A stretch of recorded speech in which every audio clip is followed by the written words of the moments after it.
I think these times are extremely dangerous for the trade talks. I think, you know, we're seeing such high levels of political volatility, economic volatility, right across the globe right now. And when we're looking at the trade talks between the UK and the EU, I mean, it's really crazy when we think that it's been over 4 years now since the Brexit vote, and yet we still don't know what type of Brexit Britain's going to have by the end of this year. And then in the media coverage report just now, it's really interesting. We've got big differences between different EU leaders. Prime Minister Mark Rutte from the Netherlands, disagreeing about this kind of COVID-19 budget policy, and this volatility is just increasing. And the point that I want to make quite quickly about the UK is that the UK government is really in some kind of both a crisis land, but most importantly right now a fantasy land. And it's likely at the moment that nobody really knows what type of arrangement is going to be struck between the UK and the EU. And Michel Barnier, the chief negotiator on behalf of the European Union, has said, he's very disgruntled, frustrated by the wider process. And so clearly the markets are being heavily affected right now by all of this volatility, not just in Britain or the EU, but globally as well. And when you think about what happens next with regards to what's happening between not just the US and China, but obviously what's happening in Europe as well, what's the most challenging thing, do you think, that's on the immediate horizon? Are we talking about these Brexit talks? Are we talking about what's happening with regards to the spat between China and the US? I would say that the China and the US issue is the number one probably dispute right now for the EU. Brexit's been going on now for 4 years.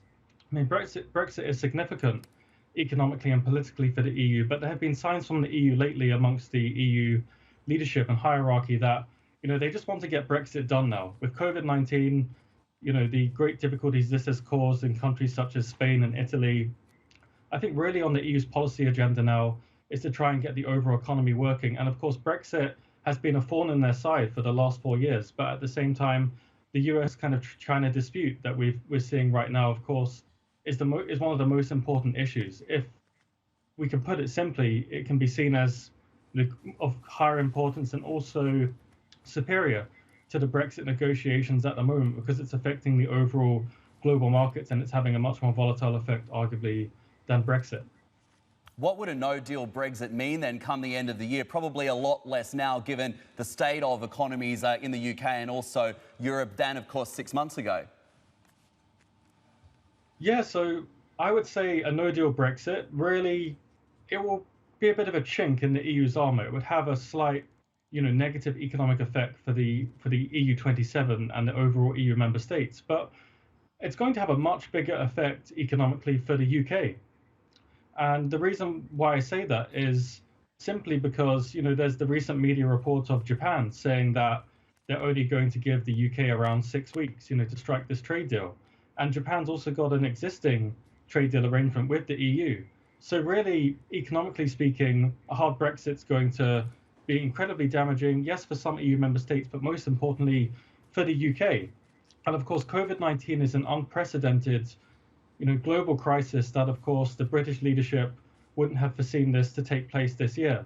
And I think if the negotiations continue at the pace as they are, the UK-EU negotiations, we're really going to see the likelihood of a hard Brexit continuing. And this is going to affect the markets, no doubt, greater volatility. But at the same time, you would hope that the British government and also the EU leadership can step up here. But again, the problem with the European Union right now, institutionally, is that they're besieged from so many different sides.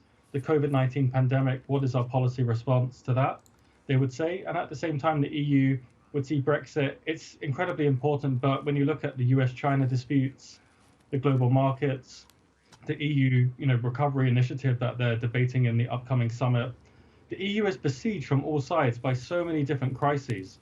And of course, before the EU's had, refugee crisis, economic crisis from 2008 to 13, but all of these crises are occurring at the same time period right now. And that's something that the European Union, its institutions haven't really faced before.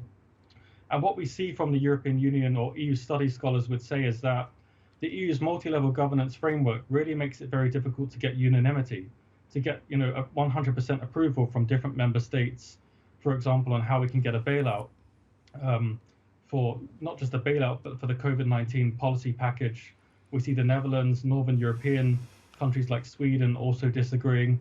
And so this policy paralysis will probably make the EU want to get Brexit done as soon as possible. But if we look at this from the British government angle, again, I would argue that currently they're kind of like a deer in the headlights of a car, in the sense that, they've also been facing crisis after crisis. And the UK government, again, is in this kind of fantasy land where they think that they can strike very big, decisive trade deals.